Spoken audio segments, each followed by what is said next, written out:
Hello, everybody, and welcome back. My name is Queen Midas, and thank you for coming back to my channel. If you're returning, welcome back. If you are new, welcome.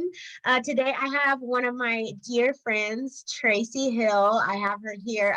She's going to be introducing herself and speaking a little bit about what she does and some of her specialties, and just we're going to kind of dive into some conversation with her. So, Traci, how are you? And introduce yourself to the people. Hi, Ava. Thanks for having me. My name is Traci. As Ava has said, I am in Chicago.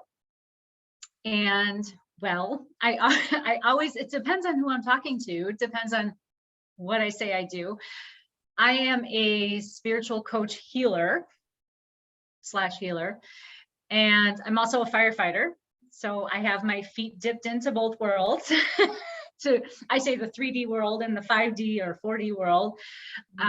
But essentially what I do is help people find their authenticity through self-love, raising their vibration and finding their beacon. So being a beacon of light, not only finding their own beacon, but then helping others find their beacon. Because usually the people that come to me they realize that they have some type of gift and they want to help other people, but they're a little bit confused as to what direction they go in and how to enhance what they have. So I help people find their light.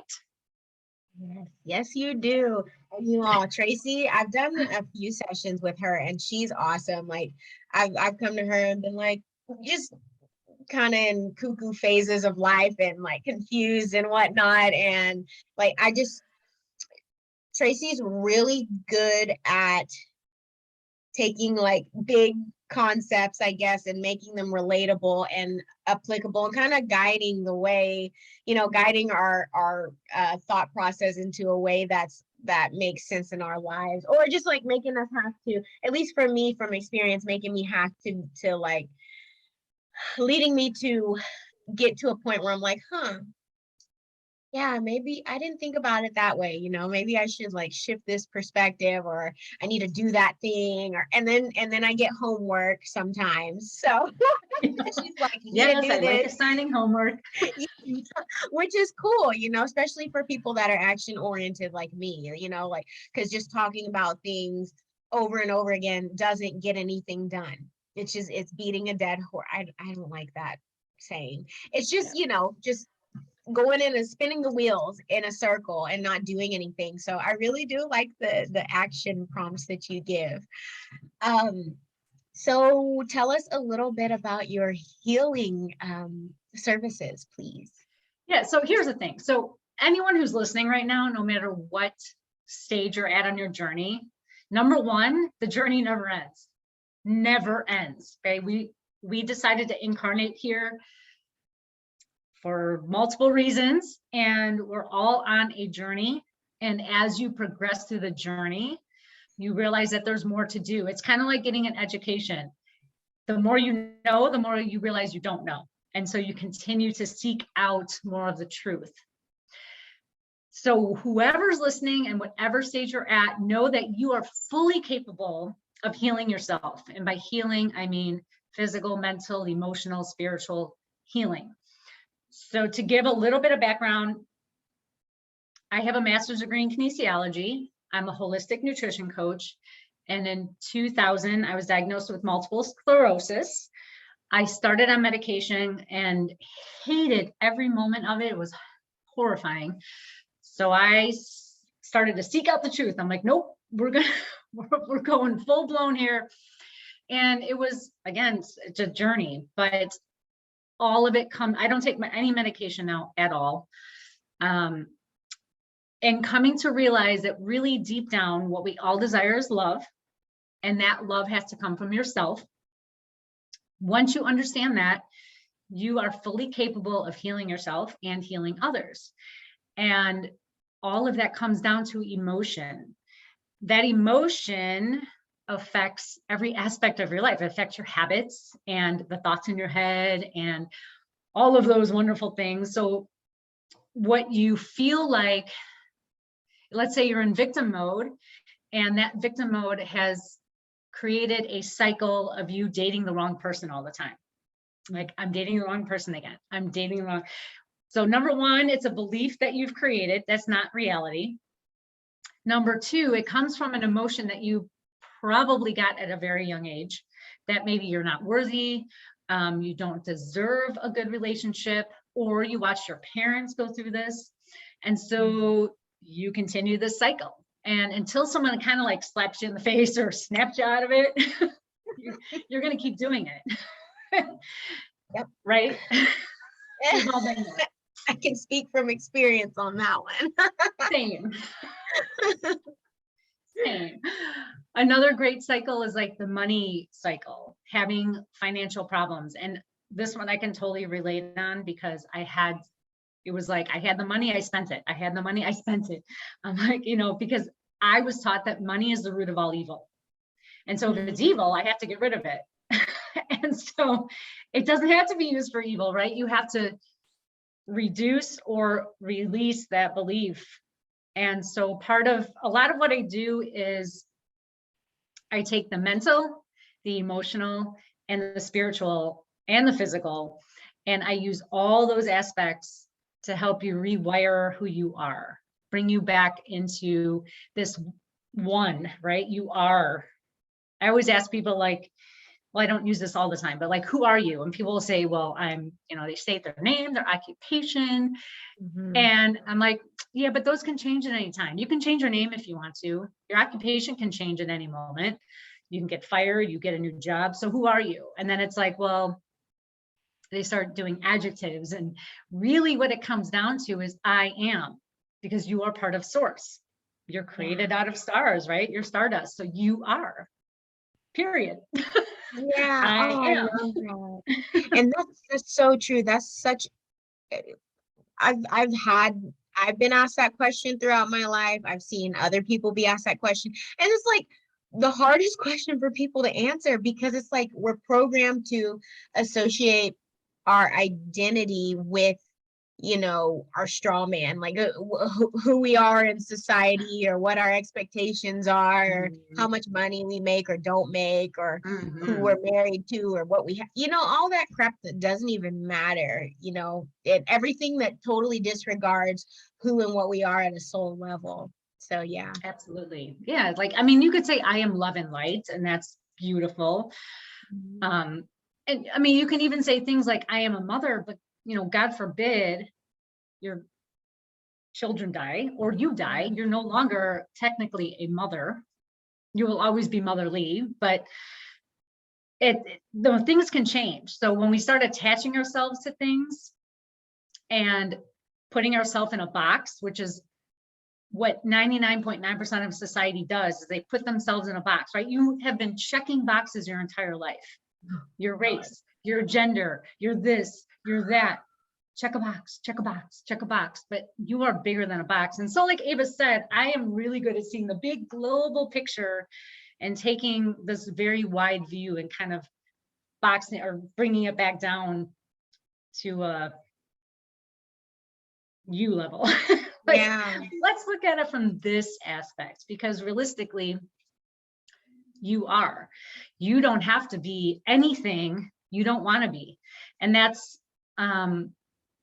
it's a lot of how I bring up my kids, to believe that they can be whatever they want. Adults screw up kids really bad all the time.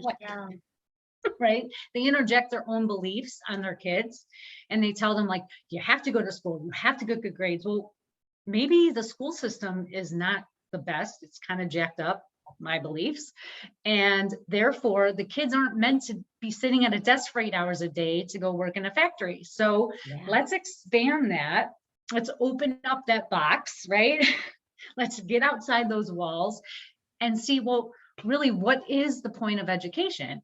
It's to thrive in society, right? But if you're only learning to take a test and check boxes or fill in circles, that's all you know how to do. You don't know how to change oil in a car. You don't know how to balance a budget. You don't know how to blah, blah, blah. That's not thriving in society. That's just learning how to be obedient. And so Oh, that's so right? true. I know. So I think our job as parents and as teachers is to help kids become who they are. And not all kids can be the same, because that would be wrong. That would be just weird. Society would shut Yeah. down. And Yeah. so these kids who act out in school or who are diagnosed with ADD, I think like they're just misdirected. Their Mhm. energy is gone, like shoved into this corner, and they're like back is up against the wall, and they're like, I don't know who I am anymore. Yeah. And so I love having clients they'll come, a few weeks after we started, and they're like, oh my God, like I just realized, my mom did this and that's why I'm doing this. I'm like, there you go. So let's change that belief now. Woo, Mhm. But Yeah. Yeah. everybody listening has the power to create their own reality. They don't have to conform to what they think they're conforming to. And most people who are on just beginning their spiritual journey realize that something's just not right, or they're just kind of stuck. A lot of my clients are just stuck. They're like, things aren't working out well, or like they're not happy in their marriage, they're not happy in their job. Just it's all misaligned now, because Mhm. usually you listen to your parents, you graduated high school, you went to college, you got your job that paid good money, hopefully, and then Right. got married, had the kids, blah, blah, blah, blah. But that's not right for everybody. So here comes my cat, because every time I'm on Zoom, she comes in. Oh, which one? Wait, you have more than one, don't you? Just one. Oh, just one. Okay. What is it? What's her name? Crystal. Crystal. That's right. Hi, sweetie. And not because I like crystals, but because it was the girl who found her. Her name was Crystal. So Yeah. Oh. everyone's like, oh, how appropriate. Her name is Crystal. I'm Yeah. like, no, Yeah. that's not why. I wish it was, but no. So there she is. My Hi. Oh. So back to the children portion of what you were saying. You have pretty cool kids. What do they do? Can you talk about like some of their gifts and abilities? Because it's just really cool that what they're doing at such a young age. Yes. So my son is 14, and so we've had his Akashic records read, and just from a lot of other stuff we've had done for him, he's because I do emotional clearing. I'll talk about what I do. Mm-hmm. He was like a wizard, or like more into like the darker arts in the past. And we didn't know this until recently, but it's interesting because he wants to be like a cryptozoologist. And so for those that don't know what that is, yeah, it's like the study of creatures that are a little more like the chupacabra, Bigfoot, Mothman, yeah, the weird ones, yeah. And he loves doing tarot. He does cartomancy, which is like tarot, but with a deck of cards. Okay, yes. I didn't know that's what that was called. Yeah, I didn't even know it was a thing. But he's really good at it. Yeah, it's interesting. And then my daughter's 12, and we call it Reiki for the sake of people understanding, but it's not Reiki. It's like her own thing, non-touch energy healing. Mm-hmm. And she can really sense. She's an empath, big time empath. Yeah. My son can also predict things, which creeps me out a lot of times. But he is the predictor. She's more the empath, like right now, the energy in the room. She actually can console her classmates really easily because she knows what they're feeling. So she's that one that consoles. And so she does the energy work. We actually have clients together. So her and I. Yeah, she was on our first call. She was there, and she's very in tune, like super sensitive, and such a little sweetie. Yeah. So cute. What was I gonna ask? Oh, is she a water sign by any chance? So when I look up I think they changed. She's August 19th. So I don't know if that's Leo or Virgo, because they kind of changed it at somewhere. I don't know, because I know she was initially a Leo, Yeah. because she's on the cusp. And so they kind of changed the dates. So I'm not sure. Wait, who what that changed is. the dates? Like when they added the Chiron back in? I think so. Yeah. I Interesting. can't verify that. I know, but she's on the cusp of one or the other. And she's a born leader, a natural born leader. She can get the room of adults and kids and just get their attention, but in a really sweet way. Like she's just really good at getting a group of people together and being like, all right, here's what we're going to do. You know? That's so cool. Yeah. Didn't one of them want a coffee shop? I know that you talked about opening a coffee shop, but I thought it was one of your kids who wanted to work in it or something like that. Well, I heard my daughter yesterday say that that's what she's going to do. She knows it's going to be in Florida, and she's like, I'm going to work at my mom's coffee shop. So I'm like, okay, cool. Yeah. My son wants to. He actually came up with a name for it, Elemental Beans, which I'm like, that's a cool name. I know, right? love that. Oh my gosh. Wow, that's so cool. Yeah. But I don't know where he wants to live in Canada. I don't know. He's never been there. I don't know. The soul knows. I mean, he's got some time. I know. Yeah. He's got some time. I don't. That is so funny. Or Britain. I don't know. Okay. Well, he's like, I'm trying to go across the pond or somewhere far. That's funny. I know. Isn't it? So what services do you offer? So that's a good question. So I have 8-week coaching right now. I have emotional clearing, which I'll talk about. And then I am actually getting ready to have a retreat. I'm going to start promoting it soon, next February in Costa Rica for a week.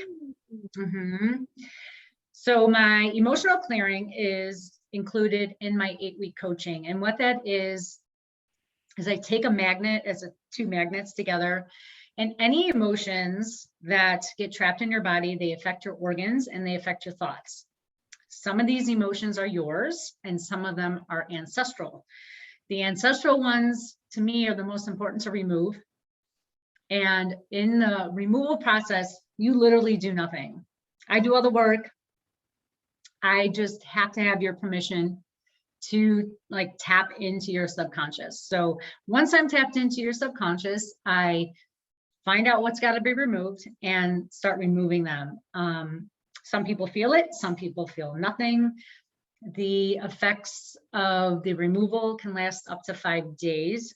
Sometimes people feel nothing, and other times people feel tired or a little moody or something, but nothing you can't handle. The great thing about this is that you don't need to dive in to the past.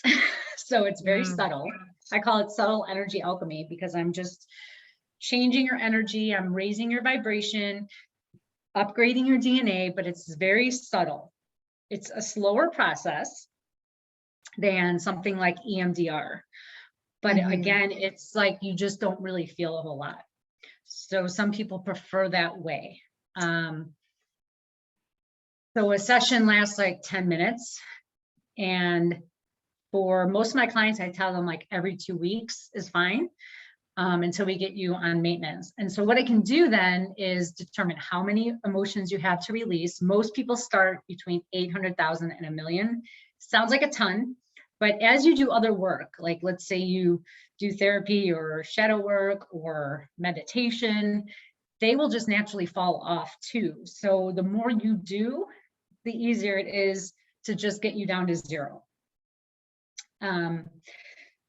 And like I said, the ancestral ones, a lot of times those pop up as let's say you have a fear of something, even an irrational fear of, I don't know, a hamster or something. It's not yours, right? And you're I don't know where this came from, but a lot of times it's coming from your ancestors. So the example I like to use is if you have what I call heart disease in the family, okay? I use my boyfriend-elect, he's Irish. So there's heart disease that typically runs in Irish families, okay? You say, oh, my dad had it, and his dad had it, and his mom had it. It's not actually heart disease, it's lack of love, or something to do with love, because that affects the heart chakra, and it affects the heart. And so when we start going in and pulling out these emotions of lack of love or whatever it is, you tend to start to remember things from childhood. And then you can see that the pattern of the way you were raised is just going back generations, because the Irish typically, not offending anyone, but typically the parents had so many kids, they're overwhelmed. And so the love going into the kids was not fully there. I have a client right now, she's Irish, and her mom treated her like the stepchild, and she wasn't. So it's a common thread with the Irish. Yeah. And so that lack of love translates into a physical ailment, and that typically translates into heart problems. And so, I can connect all of these pieces together to tell you, like, well, this is probably how you were raised. We got wow. That. Yeah, that's so cool. Yeah, you tapped in and pulled something that was really far back for me. It was like 10 times great grandfather on my father's side. Like, well, it was more than 10 times. You got to 10 and you were like, okay, is it more than 10 times? You're like, let's just throw a broad net out there. Yeah. Yeah, that's crazy. It is. It's pretty interesting. But the great thing is, once you remove that one emotion from that one experience, from that one ancestor, it's like you stop it from being handed down again. So it's a beautiful thing. And all the ancestors actually spiritually are happy because you release that out, because nobody wants to experience the emotions that are unpleasant. We all want to go back to love. So that's my emotional clearing, which again is in my 8-week coaching. My 8-week coaching is once a week, but access to everything else. And so I use things like now reading, trauma release exercise, looking at what kind of diseases or illnesses you have, and helping you understand why you have those. Going into some childhood stuff if need be. I don't have like a cookie cutter thing, because everyone's coming from a different place, but I use all of my tools in my toolbox, or I can use them all if I need to, just depending on where you're at, what you want to accomplish. And as Ava has already said, I will give you homework. So I am not afraid to give you homework, because that's good. That's accountability. Yeah, and it's important for your growth. I mean, if you don't do the work, then what's the point? You're not going to go anywhere. Right.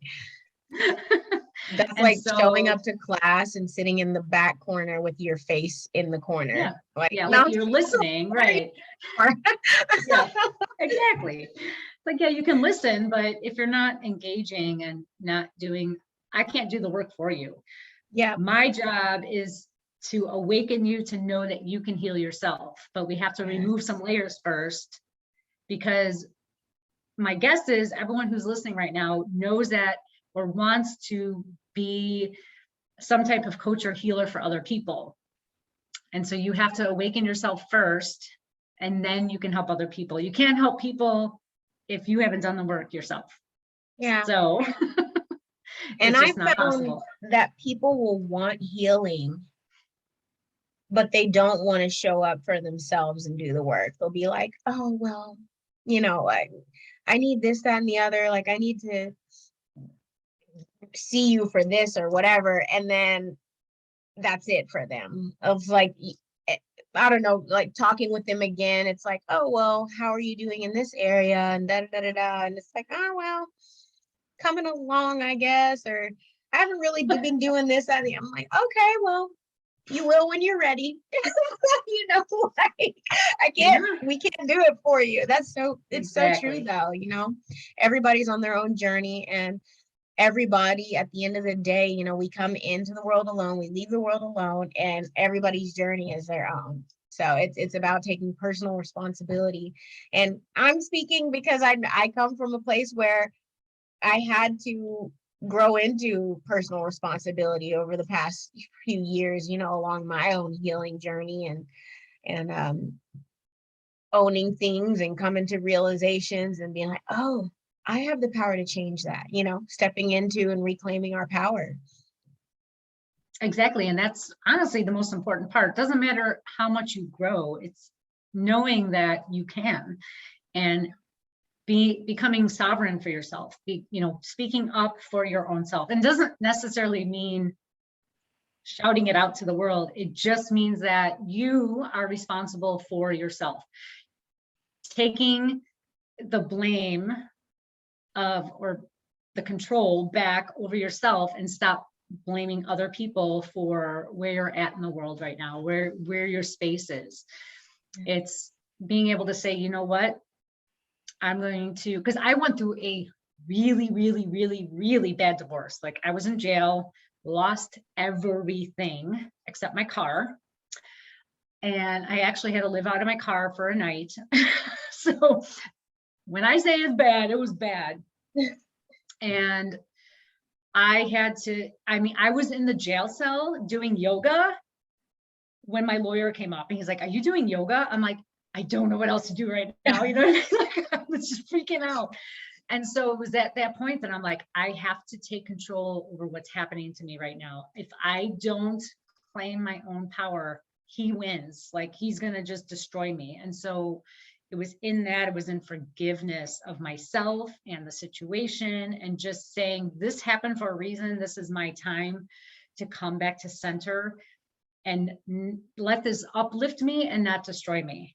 So, I want to help people do that, but I don't take on all clients because if you're not ready, and I'll know, if you're not fully ready or present, I am not going to take on a client because it's not fair for either of us. You'll know when you're ready. If you are like, I don't know if I'm ready, you're not ready. So do some more work. And that goes for any coach. Like, don't approach a coach if you don't feel like you're not sure if you're ready, because you're just not. If you have to question that, you're not. Do some work first, do some introspection, meditate, walk, go in nature, pet an animal, something to help bring you back down into who you are first. Like, just think about what you really desire in life, because that's usually the most confusing part. But start to formulate what your life can look like or where you want it to go. Because if you aren't even sure at all, you have too much chaos going on around you. And that's not fair to any coach. Like, you got to kind of harness all that in.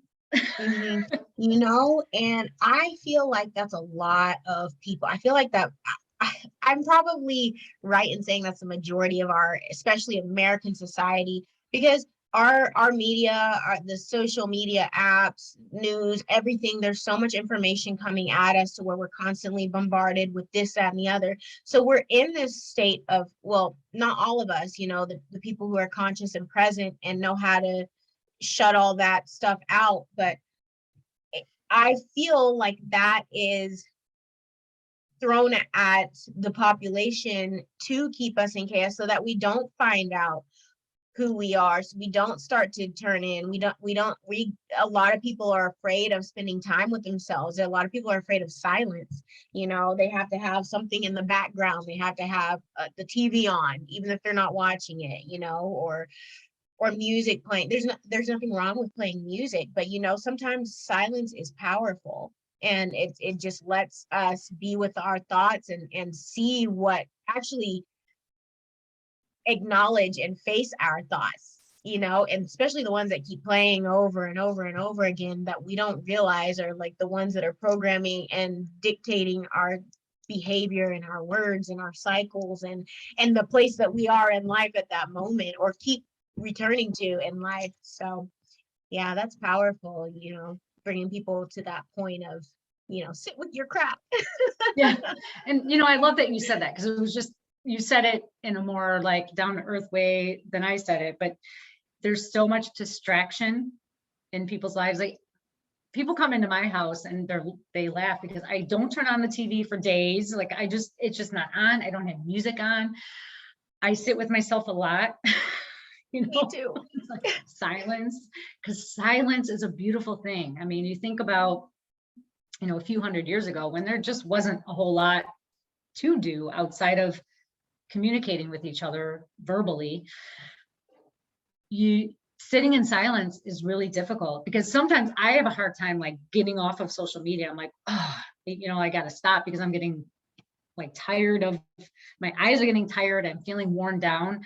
And I know that like, okay, I got to like get off, you know? And so I'll just sit on my couch sometimes. When I had my kids, just had my daughter, and my ex was like never home. I was exhausted because I was still working full time. So I would get them both down for a nap, and I would go sit on my couch, and we're going back like almost 12 years now, but I would just sit on my couch and just sit there and be like, because it was just silence, you know, I was like, oh my God, this is amazing. And I didn't realize I was starting to form something of like, just do nothing. It's okay to do nothing. You Oh don't my have to God. do anything. And we are taught, yes, taught to go, go, go and be productive and do this and do, and I was one of those people who was doing the most, you know. But now Yep. I'll be like my man will ask me, what are you doing today? I'll be like, well, I don't know yet. I'm kind of just going with the flow. Because and honestly, I like it sounds kind of funny and it might sound lazy to some people, but I feel like it takes a degree of like maturity to get to that point to where we're acknowledging that sometimes our body needs this rest, or sometimes our soul needs this, or our, you know, our emotional health depends on us taking a time out from people or saying no to this, that, or the other, you know.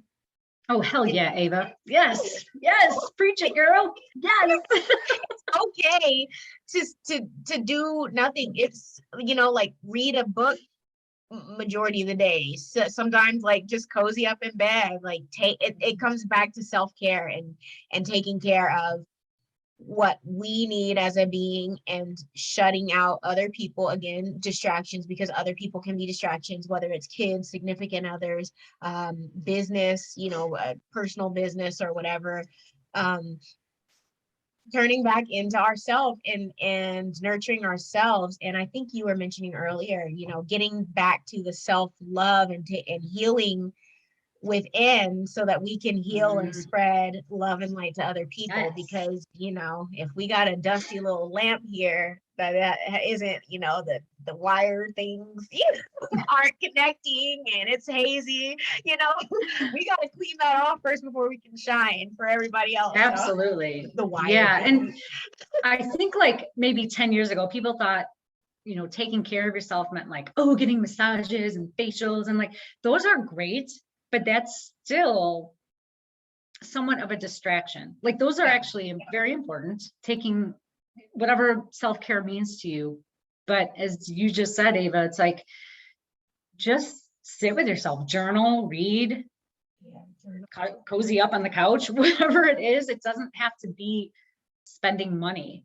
Self-care is about just remembering who you are and honoring what you want in life. So, you know, if you are in a marriage where, because I encounter this a lot, a marriage where you're not entirely happy with, but you don't really want to get divorced. And so you are in the PTA and you do all these errands and you do all this like running around all the time. Those are distractions, because you're just ignoring the fact that you're not fully happy in your marriage. You don't want to address it with your spouse because you don't want to create chaos in the house. Those are all distractions. Yeah. And that goes for just relationships in general too. Totally. yes, Yeah. yes. And so like, I you always shouldn't have to feel like you need to avoid someone. right. And I've been there too. But it's like, looking back, it's like, we should not have to feel that way. Nobody should. No. And we don't have to. No. But I do caveat to, for people who are ready to start their journey, like really, really ready, things are not going to stay the same. And so I do caveat with, your relationships change. You might lose friends. You might lose lose the foundation you thought you had with your spouse or significant other. Your career, solidarity or your feeling of security within your career might change. It is a lot of shifting. However, on the other side of that, I always say, is like rainbows, butterflies, and unicorns. It's like, it's blissful, because you can wake up every day going, oh yes, like what does today have in store for me? I am so excited to start my day. I didn't think my life could be like that when I was married, and it is. Like, my days are great. I love my life. Like, it's so awesome. I get to help people. I get to do things I want to do, honor myself, and really just step into my shoes and know that these are my right shoes. Yeah. And it's a very comforting feeling to know that I don't have to worry about so much with like what other people think or how other people are going to treat me, because I honor myself, and therefore I don't let anyone overstep my boundaries. And it brings me peace. And I appreciate that so much. Yeah, like I have this one friend back in Dallas. His name is T, and he taught me, like, he was always talking about protecting his peace, like just essentially like letting some things just fly, because it's just like, it's just not worth me letting my peace go, compromising that. So by the way, sorry for being so sniffly. It's like windy up here, and it's like kicking up a lot of stuff, and I'm getting torn up.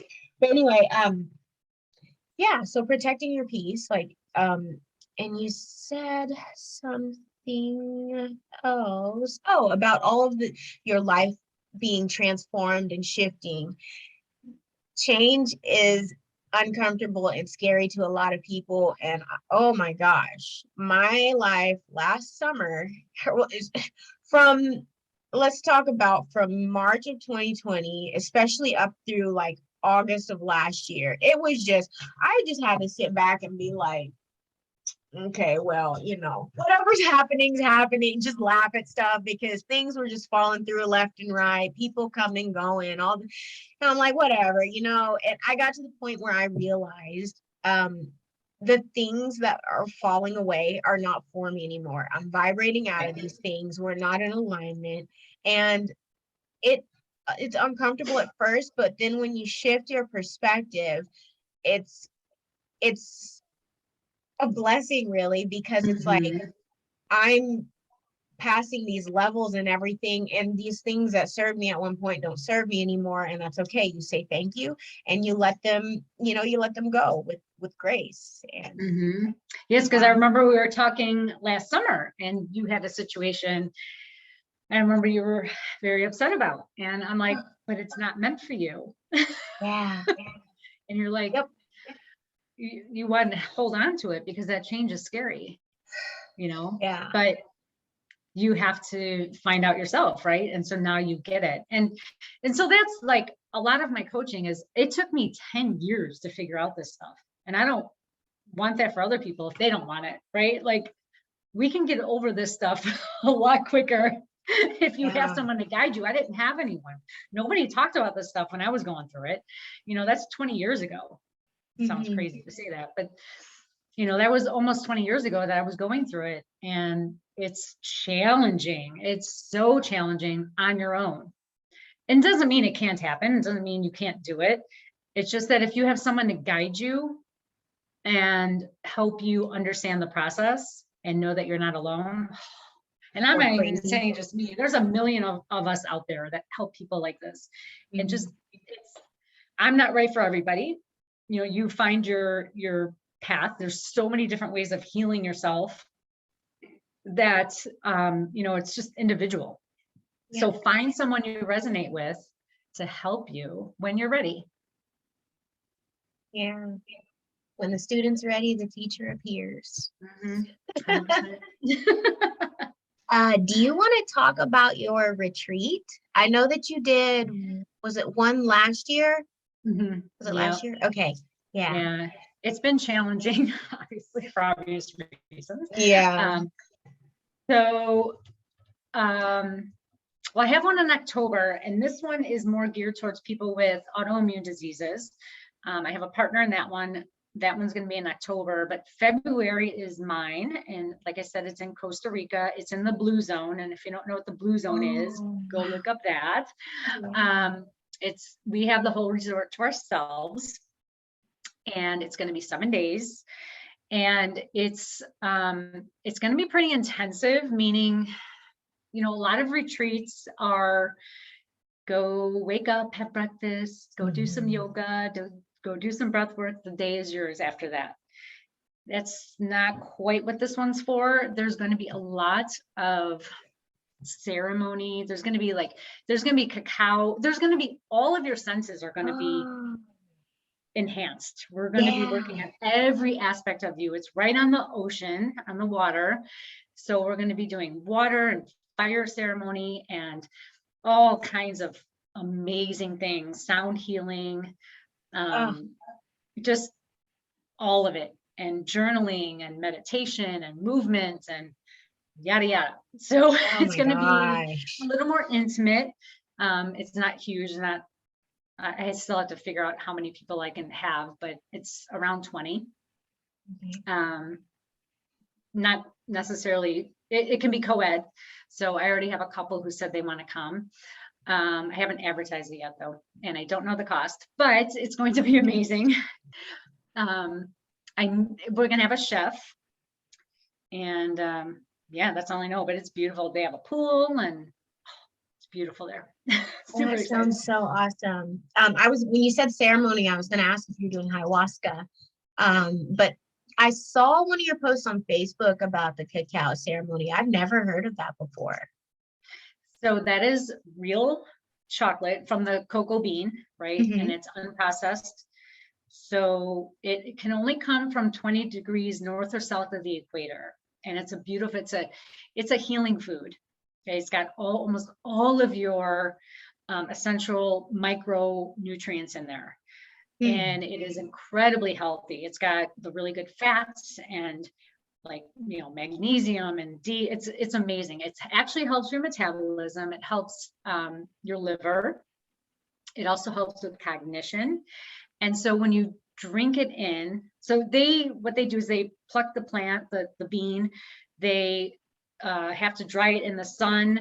The outer shell comes off and you're left with the inner bean, and then that gets pestled down basically. And so they'll either make it into a disc or a powder or a bar, and that gets mixed.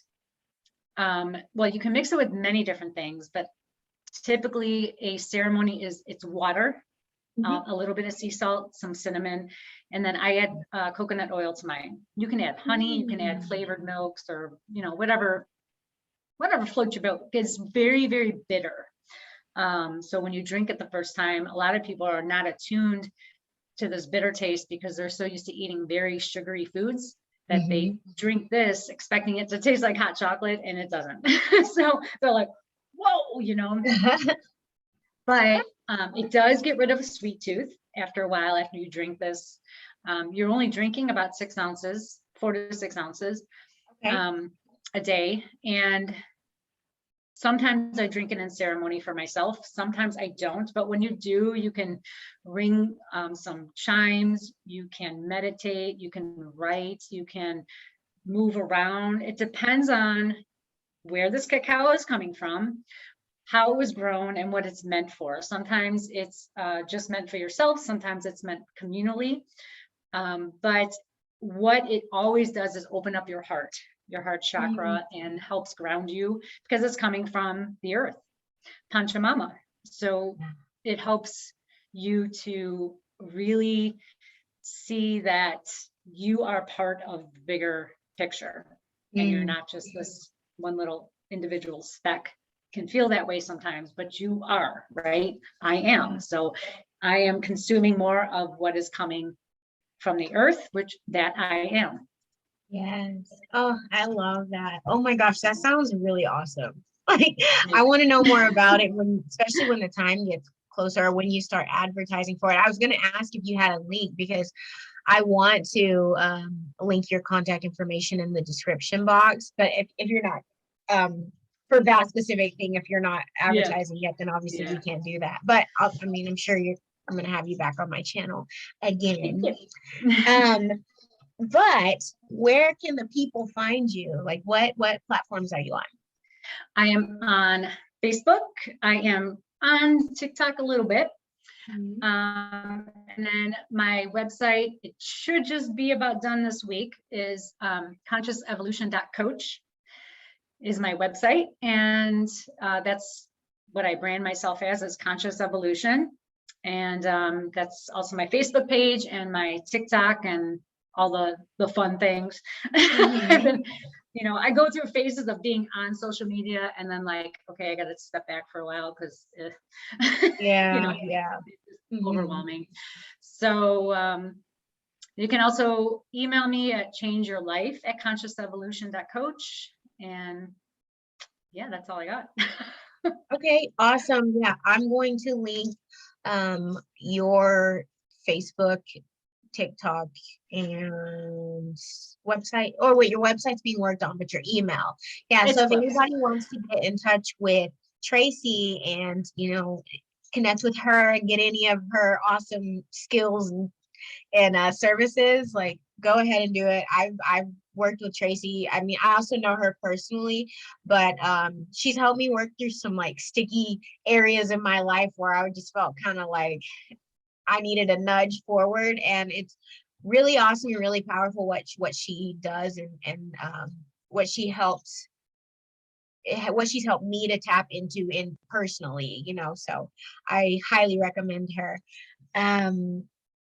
Yeah, so I have one other question that I wanted to ask. So being a health coach, you know, spiritual coach, lifestyle and everything, have you had instances where a client or a friend or family member is triggered by a message or a download that you've given them, maybe in a session, or maybe just like something that's come to you and you've given them a word, or even just by your presence? And if Absolutely. so, yeah, if so, how do you deal with that? Because I feel like a lot of people are dealing with triggers just, you know, across the board, whether it's social media, whether it's in person. There's just a whole lot of energetic shifting going on the planet, and it's bringing up a lot of inner wounds and stuff with people, you know, so it's really easy to get triggered by things now. I think I trigger somebody every day, honestly. So I have my Facebook group is Healing MS Naturally, and I have almost 20,000 people in there, and I'll post things once in a while. Yeah. And it triggers somebody every day, or, you know, you always trigger those closest to you, right? I mean, it happens all the time because that's just naturally what happens. My mom is probably the one that gets triggered the most by me because she's got the most work to do. I would never tell her that, but she's got so much work to do, and she's not aware of it. And so sometimes I do things or say things or post things that she's like, I don't agree with that you have to take that down, or you can't say that, or you don't say this, because it's a trigger for her, not for me. I'm cool with it. Otherwise I wouldn't have put it up, you know? So yeah, I trigger people all the time because I'm honest. I'm super, super honest, and I'm 100% comfortable in my skin. So what I say is what I believe. And if you don't like it, it's not my problem. Yeah, you know? yeah. So That's beautiful. It's powerful. My friend Bryce, she talks about triggers. She's studied Ashtanga yoga, and she's a practitioner here and a coach here in Atlanta. I think she's the only female in, I don't know if it's the US or like Georgia or wherever, but she talks about triggers being, she's like, that's not the person who's conveying the message's issue. Those are signs that we need to address something within ourselves, you know, the person who's being triggered. So in essence, triggers can be a beautiful thing because it's like, oh, this is an area that, like, that's something that bothers me.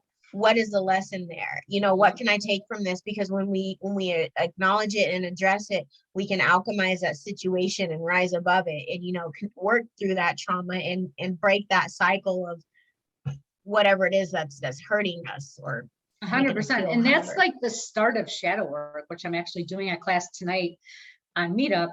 That is like the first step in shadow work. When you can't, because for a long time, I didn't want to address my triggers. I was like, that's that person, but it's not, it's something in you. And so it took me a while. Again, I didn't have someone to guide me. It took me a long time to realize, well, that's something in me. Why am I triggered? And I still get triggered. Don't think it doesn't ever end. You still will find triggers, but the big ones are gone. And once you start doing the work, you start going, okay, why did I get triggered? You don't react the same. You're more observant. And, you know, like someone cuts you off in traffic right now, you might be like, motherfucker, and or like doing that, you know? And so, but when it's someone does it now, it's like, okay, why is that triggering me right now? Or you could be a lot more sympathetic, because it's not personal, just isn't. And so you can let it go. And okay, there's a little piece that still needs to be addressed, or some things are accumulating. So I got to take out the dirty laundry or garbage, right? And bring in the good stuff and just clean up house again, you know, because it's a journey. It just never ends. Never ends. Yeah. Yeah. Oh, okay. This is a good question. So, it's a good question. But we talked about, you know, self-care. What do you do as a coach to take care of yourself and to treat yourself? Ooh, that is a good question. Thanks for asking. You know what? The one thing I do every day is I laugh. I make sure I laugh. My boyfriend is super, super funny. And he knows that his one job in this relationship is the humor. Because my 3 core values are adventure, freedom, and humor. And I honor those every day because that's part of my self-care. So humor is one. If he's at the firehouse, then I will put on something funny. Or watch something funny on Facebook or something, because that to me is just it's just a core of who I am, and I need that every day. So, and I laugh at myself. Like I'll do something stupid and I'm like, oh, you know, I trip on my own 2 feet and I'm like, of course, you know, or I like ruin dinner or something. I'm like, of course I did. Dinner. Yeah. So then after that, like some days I need to take a bath and just really do all of my cacao and then meditate my hape and my whatever it is I'm creating to allow myself to come into my space. Other days I need to get into nature or go socialize. So it just depends on the day and what I'm needing, but I really do honor what my body needs at the moment. Some days I take a nap and I'm not a good napper, but some days I'm like, you know what, you need a nap today. Even though there's like a to-do list a mile long, I'm like, you know what, it's not going anywhere. No one else is doing it. So yeah, that's real talk. Awesome. Cool. Well, this has been fun. Thank you for coming on my channel, and I really look forward to having you back. And y'all, Traci and I have been, when did we connect? Was it last year? Like beginning of the year last year? Almost 3 years now. 3? Yes, because I was talking to you in my house in Florida. We've had that for almost 3 years. Yeah. Yes, okay. I know. All right. Yeah, and we have not met in person yet, y'all. So I know that's so crazy. But like how quickly we connected, and it's just like, hey, Crystal. He's like, remember me, y'all? But yeah, so thank you again for coming on my channel and talking about your awesomeness and your services and everything. And you guys, I'm going to link Traci's information below, so please reach out to her. Again, I highly recommend her, and any type of service you feel that you need, or if you're feeling like stuck, or you need some sort of emotional healing, or I love that subtle energy alchemy. I love that wording. But yes, please do reach out to her. Yeah. All right. Well, thank you so Thank much. you, Ava. And please Love you, girl. remember. Yeah, love you. Y'all remember, you are sovereign, worthy, powerful, and loved. Everybody remember that. And if you haven't heard it today, I love you. All right, y'all, take care. Bye. Bye.